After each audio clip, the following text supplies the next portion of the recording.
Legacy Effects is carrying on Stan Winston's legacy. I worked for Stan for 25 years before his untimely passing. You know, we did all the Terminators and Jurassic Parks and both the Iron Man movies, just to name a few. But we're, you know, carrying on in Stan's tradition.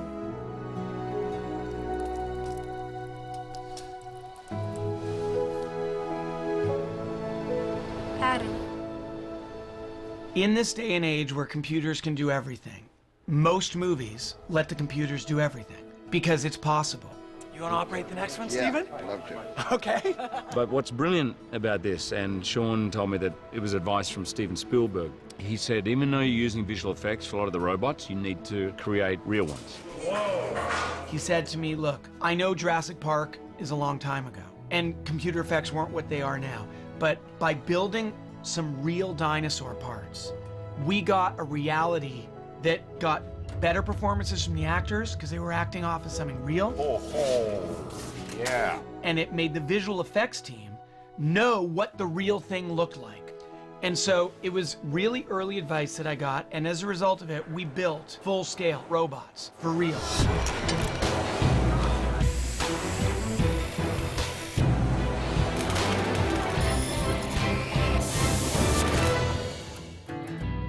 When Sean and I first talked about this, it took a couple of months to get the designs locked down. Part of the fun was designing robots from scratch. They weren't based on a game, they weren't based on a toy. Really, there were no guidelines.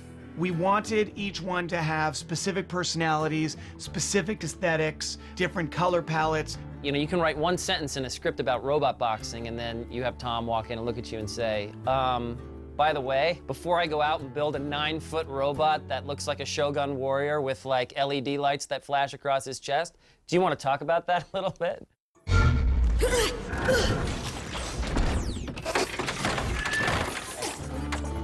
Relax, Kitty's on our side. I didn't have an idea of a robot that I've been keeping in my pocket since I was 12 years old. I really looked at the story, and what I wanted to do is create a character that somebody would relate to. That humanizes them. I mean, they're all very different. For Adam, he was our everyman. He needed to be somebody that everybody could project themselves onto and relate to. He has more of a metal finish on him.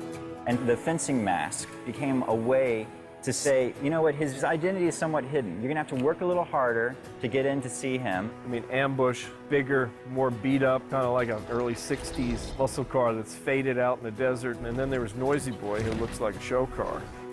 I was due for some good luck. We also built all those background robots.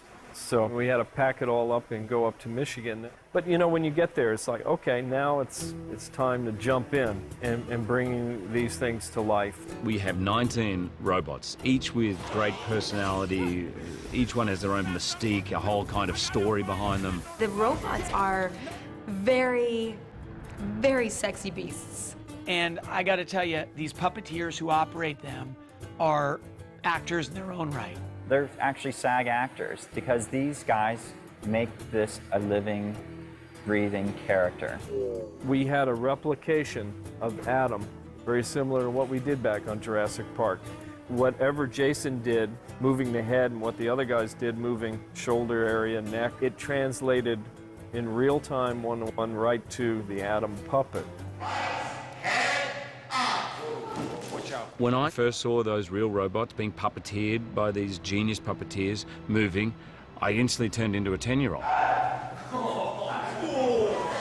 Standing next to a 10-year-old, we both had the same looks on our faces. I look up, and I feel short, because you have a robot 7'6", you got Hugh 6'3", so here I am, and I'm gonna have neck problems by the time this movie's done. When we turn him on, it's probably the most pivotal and important moment in the entire film. Whoa, whoa. And to see this decrepit, old, mud-covered robot sit up and look around and start mimicking this little boy, and to watch Dakota play with Adam and move with Adam and marvel in this amazing thing that he's found in a junk pit. He just melts your heart. Having the real robot for the actor, it makes a huge difference. You can't help but being drawn into the magic. I thought I was going to be playing against an invisible robot that I would have to pretend is in front of me. And we have been given this unbelievable luxury. You know, you watch the movie, you can't tell anymore which were real, which aren't. But I'm so happy that we adopted that hybrid strategy, partial visual effects, partial real. That's terrific. It's coming to life. Just coming to life.